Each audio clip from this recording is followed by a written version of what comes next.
নমস্কার, আপনাদের সকলকে স্বাগতম জানাই আমার জীবন ইউটিউব চ্যানেলটিতে। তো আজকে আমাদের এই ভিডিওর উদ্দেশ্য হলো কিছু হারিয়ে যাওয়া দিনক্ষণ এবং সময়।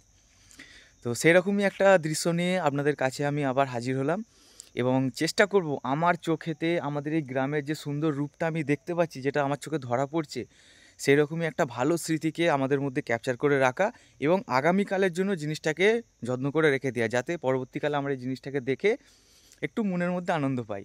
ঠিক আছে? তো চলুন, ভালো লাগাটা পছন্দ অপছন্দটা আমি আপনাদের উপর ছাড়ছি। যদি ভালো লাগে অবশ্যই জানাতে পারেন।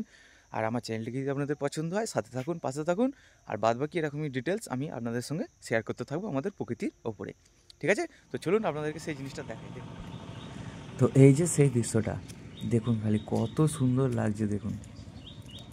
মানে অপূর্ব একটা, তো যেন মনে হচ্ছে হিমালয়ে চলে এসেছি, কাশ্মীরে আছি। দেখেছেন কুয়াশাটা? তো আমার কাছে এটা একটা খুবই সুন্দর স্মৃতি এবং খুবই সুন্দর একটা দৃশ্য, যে দৃশ্যটা হয়তো এরপরে আর পাবো না। শীতকালটা চলে গেলে তো আর পাবোই না, হয়তো এর পরবর্তীকালেও এইরকম দৃশ্যটা আসা একটু মুশকিল আছে। সেই জন্য আমার উদ্দেশ্য যেহেতু প্রকৃতি, সেই সব জিনিসগুলি আপনাদের সামনে তুলে ধরা, যেটা হারিয়ে যাচ্ছে আমাদের জীবন থেকে এবং যেটা সুন্দর বলে মনে হচ্ছে। ঠিক আছে? তো দেখুন, আমরা সরাসরি যাচ্ছি এখন নতুন ব্রিজের দিকে। আসলে এই নতুন ব্রিজের ব্যাপারটা বলে দিই। এর আগে আপনাদের সঙ্গে একটা ছোটো ব্রিজের ভিডিও শেয়ার করেছিলাম, যে আমরা ছোটো ব্রিজের উপর আছি, যেখানে আমাদের সরস্বতী নদীটা আছে। তো সেই দিকে এখন আমরা সকালবেলা মর্নিং ওয়ার্কের জন্য যাচ্ছি। আর যেতে যেতে এই সুন্দর একটা রূপের সঙ্গে আপনাদের আমি পরিচয় করাচ্ছি এবং ভালো লাগাটা পছন্দ অপছন্দটা আপনাদের উপর ছাড়ছি।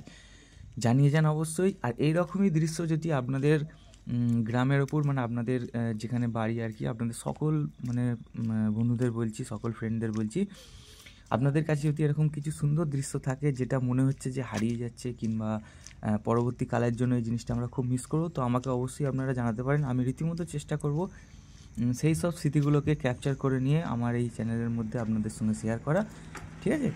তো দেখুন, আসলে এটা আমাদের এদিকটা, যে রাস্তাটা এখন দেখছেন, এটা রাস্তা আগে ছিল না। বিগত 7-8 বছর হলো এই নতুন রোডটা হয়েছে। ঠিক আছে? এখানটা পুরো মাঠ। তো মাঠের উপর দিয়ে রাস্তাটা বাইপাস রোড গেছে, যেহেতু চন্দ্রনগরে যদি কোনোদিনও আসেন দেখতে পাবেন। ওকে? আর এই দেখুন, এখানে যে মাঠটা, এইগুলো পুরো ফাঁকা জায়গা ছিল। এখন যে এত গাছপালা দেখছেন, এখানে পুরো ফাঁকা ছিল। ঠিক আছে?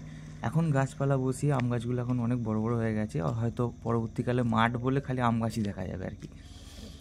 ঠিক আছে? তো চলুন, ওই যে আগে যারা দুজন যাচ্ছে দেখছেন, ওনারা আমাদের পাড়ারই আর কি, বাড়ি, আমাদের পাড়ায় বাড়ি ওনাদের। আর কি চাষবাসের কাজ করে। ঠিক আছে? তো সকাল সকাল চাষবাসের যাচ্ছে, সকাল সকাল কাজ করে আবার বাড়ি চলে আসবে, সেই জন্য আর কি এত যাওয়া সকাল সকাল। ঠিক আছে? তো দেখুন, আশা করি আপনাদের এই দৃশ্যটা খুবই সুন্দর লাগছে এবং চেষ্টা করছি আমার তরফ থেকে আমার এই সুন্দর দৃশ্যটাকে আপনাদের সঙ্গে শেয়ার করে যাওয়ার। তো দেখতে থাকুন, আশা করি আপনাদের খুবই পছন্দ হবে। আর নতুন ব্রিজটা ওই সামনে একটুখানি আছে আর কি, মানে এই যে লাইটের যে পোলটা দেখতে পাচ্ছেন, এটা টপকে গিয়েই ওই নতুন ব্রিজটা আমাদের আছে। ঠিক আছে? দেখুন, আর আমাদের দিকে কী জানেন তো, মাঠে চাষবাসের জন্য বেশিরভাগ কলমি শাকটাই হয়। আর কপি এখন যেহেতু এর সিজন, শীতের সিজন, সেই জন্য ফুলকপি, বাঁধাকপি, এসব জিনিসগুলি বেশি হয়। ঠিক আছে? না, আসলে এক একটা মাঠে, এক এক জায়গাকার মাঠে বেশিরভাগ ধান চাষ হচ্ছে, তো ধান চাষি হয়ে যাচ্ছে। এগুলো সব ফুলকপি দেওয়া আছে, তার মধ্যে তালকপি দেওয়া আছে।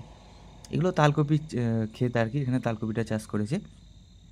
হ্যাঁ, যেটা বলছিলাম সেটা হচ্ছে, যেখানের মাঠে আর কি শুধু ধান চাষ হয়, সেখানে ধান চাষই হয়ে যায়। আর যেখানের মাঠে আলু চাষ হয়, সেখানে শুধু আলু চাষ হয়। কিন্তু আমাদের দিকটায় বেশিরভাগ এই ফুলকপি, মানে সিজন কেটে গেলে কলমি শাক, এসবগুলোই বেশিরভাগ আর কি হয়। ঠিক আছে? তো দেখুন, আমরা নতুন ব্রিজের কাছাকাছি প্রায় এসেই গেছি। ঠিক আছে? দেখুন, খালি কুয়াশার প্রেশারটা দেখে আমার মন এত আনন্দ হচ্ছে, মানে কী বলবো। আর এই সময়তেই আম গাছে বউল আসার টাইম। মানে যত আম গাছে, হিমসাগর, চাকুচি, সরি, যত গাছ আছে সেই সব গাছগুলোতে এই সময়তেই বউল আসে। এই যত কুয়াশা পড়ে তত বউলটা ভালো আসতে পারে। ঠিক আছে? দেখুন,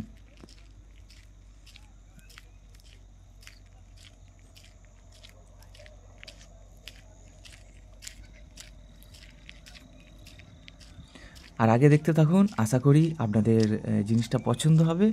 আর যদি পছন্দ হয় অবশ্যই আমাকে জানিয়ে যাবেন। ওকে? তো চলুন তাহলে দেখতে থাকুন, খুব ভালো লাগবে। ভালো লাগলে চ্যানেলটি সাথে থাকুন, পাশে থাকুন। আর বাদ বাকি যাবতীয় যা কিছু মতামত আমাকে জানিয়ে যান আপনারা।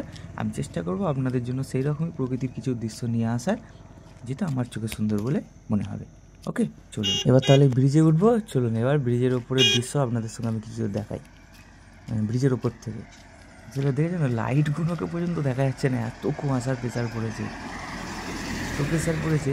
আচ্ছা, আর একটা ছোটো ডিটেলস আমি আপনাদের দিতে চাই, সেটা হলো যারা আমাদের এই চন্দননগরের বাসিন্দা আছেন, যারা আমার এই ভিডিও দেখছেন আমাদের এই চন্দননগর থেকে, তো আপনারা তো নিশ্চয়ই জানবেন যে এই ছোটো ব্রিজ কিংবা বাইপাস রোডটা কোনখান থেকে আছে।